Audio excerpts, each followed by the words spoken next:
Why, hello there, Nice to here. I hope this video finds you very, very well. Today I'm bringing you a simple review of this TROCK knife. I say TROCK knife because I looked and I really could not find a name for this thing. It's... I don't know. Doesn't seem to have a name. Maybe I need to look in other places. I'll continue to look, and if I do, I'll update down below and everything, but I got this one off of Amazon. This is pretty ultra budget, and there's a lot to say about it. Before we get into that, I guess I'll just say there are timestamps down below if you care to skip through things, because we're going to do the specs first. And consider leaving a like and subscribing, and your thoughts and any suggestions for the channel down below. Or you can also reach out via email, but that'll be in the description of the video, or even I linked my Instagram. So yeah, doing things. Alright, let's just get it right into specs first of all. With 3.5 inches of blade, 8 1/8 overall, 4 5/8 on the handle, which is just over 4.5 inches. So decent ratios. Let us do a quick comparison. Keep things moving here. Where are those comparison knives? I'm sorting through some stuff and everything's disappearing on me. Comparison number 1 to the full-size Civivi Conspirator. And now I have to find the comparison number 2, the Resident and Classic Civivi Elementum, for a small comparison. Alright. As you can see, this is actually a full-size knife. It is about the same amount of blade length as the Conspirator here, but it's got a bit more handle length. Let's do a grip length comparison. Oh my god, my AA batteries have fled. Oh, bother. Why in the world did where in the world did they go? Oh, found them. They decided to go on a little bit of a journey, I guess, across the table. Alright, AA batteries for grip length, because everybody knows how, or everybody can consider, or them disappearing threw me off. Everybody can compare to 2 AA batteries. The actual grip length you have to hold on to this knife is, I'm going to call it just under 2 AA batteries, because you don't really want to wrap around the end here. So it's just under 2 AA batteries, and of course anybody can do this to really sort of get an idea of what you're holding on to and everything. For me, personally, it takes about 1 3/4 of 2 AA batteries to really get a grip length on something, so anything under that is kind of pushing it for me, in my opinion.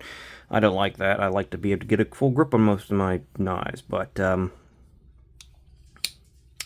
this one is perfectly fine in that regard. Wait.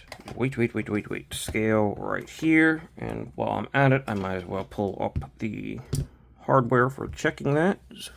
Scale is on 4.2 ounces. Not an ounce an inch or anything like that, but I mean, it's got full steel liners. There is some milling in there, but thick G10, full steel liners. It's pretty reasonably weighted for what it is. T8 pivot, and sadly, everything else is T6. They don't feel like they're bad T6 or anything like that. The pocket clip is not reversible, so you shouldn't ever have to deal with those ones, which is nice. Sorry, left-handed people, but They feel like they're solid T6 and everything, but yeah. Also, to be of note here, the pivot is not. Pivot is captured. Okay, interesting. This side of the pivot does not turn, even though it is tooled. So that is something important to note, really. And I think I just over-tightened this, did I? A tiny bit. But yes, okay, so it is a captured pivot, but for some reason they have tooled both sides because they apparently want to screw with people. Thickness. Handle thickness, 580 thousandths. It is a pretty thick knife. Total thickness, 815 thousandths. Yeah, it's a pretty thick one. It's pretty thick. In the hand. 137 thousandths blade stock. And behind the edge, this is going to be a pain in the butt. I imagine it's pretty thick here too. They don't have a lot of room to drop down, and they didn't do like a super thin grind on this thing. Let's be honest. It's not the greatest cutter in the world. Come on now. Stop slipping down. 22 thousandths. Yeah, it's a thick one. Thicker than I expected it to be when I first got it, or when I first saw it, but they really didn't give you a whole lot of room there, did they? I believe that is the end of our specs section. So, let's move into the actual review. What do we got here? We got a D2 blade. Well, claimed D2 blade. G10 handle. Steel liners. With a deep carry-ish pocket clip. Liner lock on bearings. Flipper actuation. And technically, you can use this rather sharp fuller for deployment as well. It's a little tight in there, I will admit. As you can see, it's pretty tight in there. You want to go down low on it, but you can do it. At least I can, but it's definitely going to rip up your nail. It is sharp. It's pretty standard. What sets this thing apart is it is $24 on Amazon. And as far as $24 knives go, yeah, this isn't bad. It's I mean, it's reasonably well made enough for an ultra budget knife. It is not ideal geometry. It is thick, absolutely, and it gets very thick down below. So it is not a super slicer.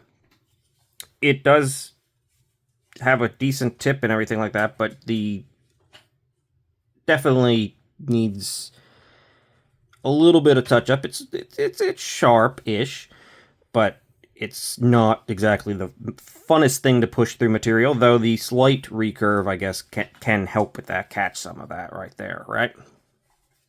You may not like the slight recurve, but at the same time, for $24, who cares? You can just sharpen this thing however you want, and recurve will go away, whatever. You're only going to get a few sharpenings out of it. It's thick. All right. Plunge grind is, I mean, sharp and short and plunge grind is not great, but it's fine. It doesn't hit because it's a flipper tab. The stop pin's up there. The blade to handle ratio could be a little bit better. This one is centered without play, though it does look a little off center, but that's partially because the grind, as you can see, is a little bit wonky at the tip. It's much deeper on one side. But that's literally just the edge, like the cutting bevel, that's a little bit off. The blade itself appears to be mostly centered. It's actually got no play, and as you can see, the action is actually reasonably good. Lock bar access is also quite good. There is that a detent ramp? It feels like there's a detent ramp. Yes, there is a detent ramp that ends about there. So if you go past there, you can just get past it on the disengagement. Textured G10, pretty nice. I do like some of the way they've finished and chamfered and not chamfered around the hardware, which is kind of a nice little difference there. The pocket clip is long. It's okay. You do feel it up here, but it is flattened, so it's just sort of sits against your hand. You're kind of like on top of it. It's not the most uncomfortable thing ever. I would say it's deep carry, however, big old button screws sticking up there, so you're going to have trouble getting past this area. Does have fine retention, but you're definitely probably going to be stuck more right around here than you are going to be up here. There is a lanyard hole for those who want that. And, I mean, I guess the pocket clip's being slightly... I mean, the hole's being slightly prioritized over the lanyard hole, but like I said, it's pretty comfortable and pretty reasonable for the most part. It's just here that you feel you're sitting on you're literally just sitting on the shelf, right? Overall, pretty reasonable. The jimping up here is actually, I mean, for God's sake, so for $24 knife, and this company can get jimping that actually functions, why can most companies not? It is super aggressive. It's not like the best kind of jimping, but yeah, it certainly works. Now, the only other thing I really have to say about this knife, and this is a relatively fast review, really, is the design. The design, I don't know if anybody's noticed or if there are people out there who are saying this, but the design is very reminiscent of the Peter Recenti Snafu. Particularly the one that's been designed for, or the version that's been done for, like, CKF. And the custom is also very similar. Now, they have definitely taken inspiration here, but they've also definitely changed things, right? The blade is much more squat and stretched. The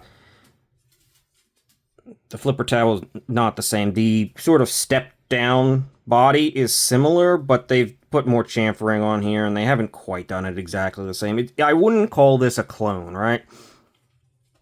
This is definitely similar and may have even been inspired by, but it's definitely kind of doing its own thing. It does have your sort of clip point Tanto which is fine. Like that's not with a what really looks like it is the clip point Tanto with the big fuller, right? It's what it is, but I think it's kind of doing its own thing more than enough that it's not what I would consider a clone. It certainly doesn't look like a one-for-one or anything even remotely close to that. The flipper tab, by the way, is not jimped or anything, but it does have a little bit of a curve, so it kind of catches you, which, yeah, it's got surprisingly good action. Decent. And no pivot lash either. So my verdict is, if you like it, it's like $25. I can't say, and I'll link it down below and everything like that. Use my links if you want. That would help the channel. That'd be great. Greatly appreciated. Specifically the Amazon ones. I'm still working on everything else. But there's no reason to say, like, it's bad. You've got a little bit of satin, a little bit of a blasted thing here. For $25, yeah. Would I want to consider this like a daily driver EDC knife? Probably not. It's a little too thick. But as far as like being rough around the edges, there are some bad decisions. But the actual quality here is fine. Which, I mean, I'm certainly not going to complain for $25. So it's an interesting little one. But it's not a bad one. Who knew? I mean, ultra budget. Hey, I've got a few knives in the works that are ultra budget stuff that I'm going to be checking out, and I'm interested to see how they all do, because this one's solid. It's a solid knife. It feels solid. Everything seems good here. So, yeah, I'm going to end things here and say thank you very, very much for watching. That is the TROCK whatever for $20-some on Amazon. Check it out if you want. Or don't. I can't say it's not recommendable at that price point, but it's got a few downsides. But again, at that price point, who cares?